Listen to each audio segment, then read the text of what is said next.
venovať tým hubám, áno. Kvetka spomínala huby, ktoré dokážu tentokrát liečiť.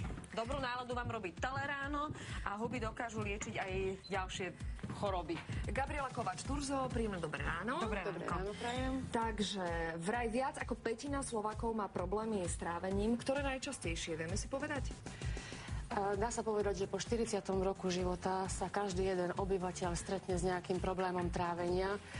V prvom rade by som povedala, že je to napríklad pálenie záhy alebo reflux, ktorý sa vyskytuje, dá sa povedať, o 40% populácia vyskytuje sa dvakrát častejšie u mužov ako u žien.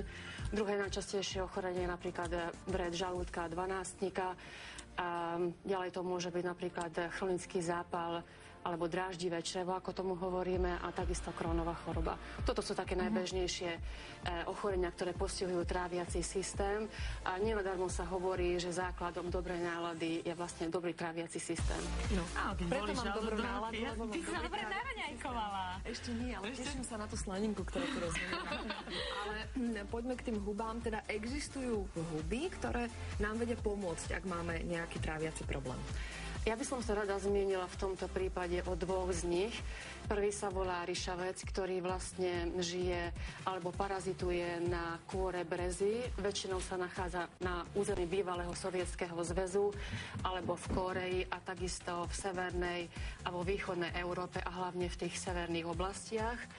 Jeho účinky boli potvrdené hlavne, čo sa týka zápalových ochorení. Vyvinuli pozitívny účinok na zápalové ochorenia sliznice žalúdka a tenkého čreva. Takisto pozitívne vplývali pri ochorení Crohnovej.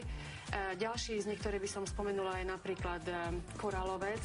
Je to hríb, ktorý je veľmi atraktívny, má krásne, dlhé a biele telo, ktoré rastie pomaly na strome.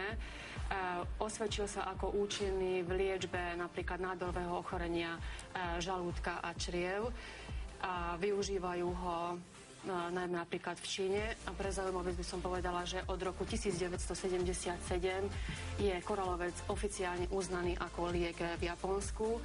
A predchádzajúci hríb, ktorý bol ryšavec. To je ten ryšavec, na ktorý sa pozeráme? Toto je vlastne ďalšia huba, o ktorej bola reč v minulej relácii. Je to ohňovec, ktorý má takisto veľmi dobré protizápalové a upokojujúce účinky na ten žalúdok. Áno, upokojujúce Dá sa účinky. povedať, že tieto huby nám dokážu dokonca pomôcť vyliečiť napríklad vredy?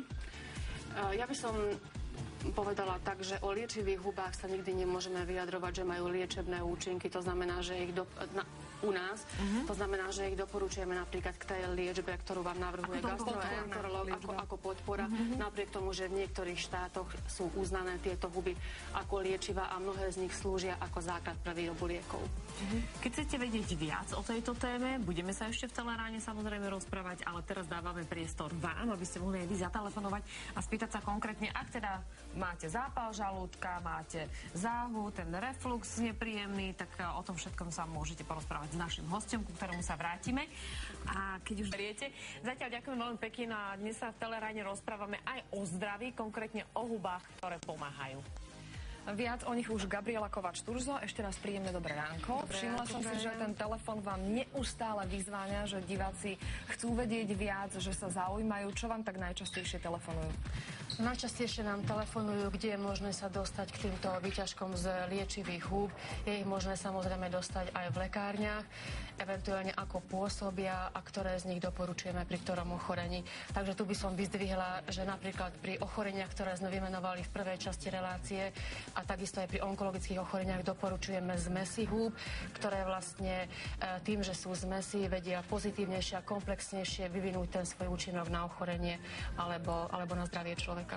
Dnes špeciálne sa venujeme ochoreniam tráviaceho traktu, čiže pokiaľ má človek problémy s refluxom, s Crohnovou chorobou, má problémy s pálením záhy, celkovo možno so žalúdkom, tak vtedy sú dobré dve huby, teda o dvoch sme sa rozprávali. Ešte raz, ktoré to sú? Je to ryšavec a koralovec. Dajú sa tieto huby užívať aj ako prevencia? Áno, dajú sa užívať aj ako prevencia, pretože posilňujú imunitný systém a organizmus a tým pádom vlastne zabraňujú alebo môžu znižovať riziko vzniku práve týchto ochorení. V akej podobe sú tieto huby? Pretože mnohí nemajú predstavu. Sú to sušené, nejak si ich zarábame, jeme nejaký prášok v tabletkách, alebo si z toho môžeme urobiť praženičku? Na Slovensko prichádzajú v špeciálnej sušenej forme. Je to špeciálnou technológiou pripravovaný kondenzát, teda výťažok z liečivých húb. A tieto sa potom plnia do kapsul v závislosti od toho, napríklad do kapsul v závislosti od toho, na aký druh ochorenia sú určené. Ak podceníme tie signály, že niečo sa deje s našim tráviacím systémom, nevenujeme toľko pozornosti tomuto všetkému, tak to môže v tých horších prípadoch prerásť až do rakoviny. Pomáhajú aj tu huby? Áno, pomáhajú. Bohužiaľ, štatistika na Slovensku je veľmi smutná. V roku 2009 podľa štatistiky Slovenského štatistického úradu zomrelo na rakovinové ochorenie viac ako 12 000 obyvateľov a bohužiaľ táto tendencia je každým rokom horšia a horšia. Za rakovinou priedušiek a pľúc na prvých miestach napríklad u mužov stojí rakovina hrubého čreva, rakovina žalúdka, pankreasu a rakovina konečníka, takže ako vidíme, skutočne ten tráviaci systém je veľmi zaťažený, treba sa tomu venovať. No a v prípade, že vlastne už diagnostizovali u nás to rakovinové ochorenie, tak máme tu ako možnosť využiť protirakovinový účinok alebo priamy protinádorový účinok liečivých húb. Z nich by som vyzdvihla napríklad ohňovec alebo iným názvom aj podkovičník, o ktorom bola vlastne reč v minulej relácii a vlastne veľmi dobre sa osvedčil, ako som už spomínala v minulej relácii, z 24 rôznych liečivých húb sa osvedčil ako najúčinnejší v 67,6% a práve najpozitívnejší účinok vyvinul ohňovec práve pri nádoroch hrubého čreva. Čiže tam sa preukázali najlepšie výsledky v doplnku alebo v podpornej terapii pri rakovine hrubého čreva. Zatiaľ vám veľmi pekne ďakujem. Vy pokojne môžete telefonovať s našimi divákmi, ktorí vám ešte stále môžu volať na tú telefonickú linku, na ktorú vám volali aj doteraz. Vidíte ju na televíznej obrazovke, ale v tých následujúcich minútach pri zdraví zostávame.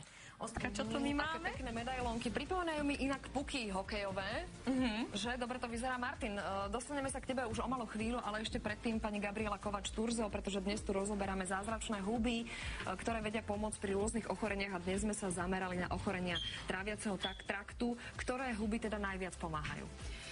Najviac pomáhajú napríklad, dnes bola reč o ryšavci alebo takisto o korálcovi a ďalšia huba, o ktorej bola reč aj dnes, aj včera, je to ohňovec, ktoré vlastne doporučujeme pri ochoreniach gastrointestinálneho traktu ako doplnok. A ako oni liečia, pomáhajú? Tieto huby môžu mať protizápalový, antivirálny, antibakteriálny účinok a takisto môžu vyvíjať svoj priamy protinádorový účinok na určité ochorenia. Takže ak máte nejaké problémy, ľudia asi telefonovali. Je veľa ľudí, ktorí majú žalúdočné problémy a choroby tráviaceho traktu? Áno, je veľmi veľa ľudí a takisto sa pýtajú vlastne na prevenciu, čo je vlastne možné robiť, ako vlastne predchádzať týmto ochoreniam.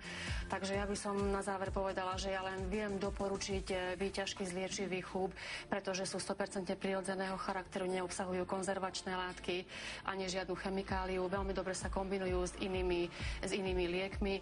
Je to prirodzený prostriedok a príroda je taká krásna a bohatá, prečo by sme vlastne nevyužili jej zdravé účinky. A jej silu predovšetkým.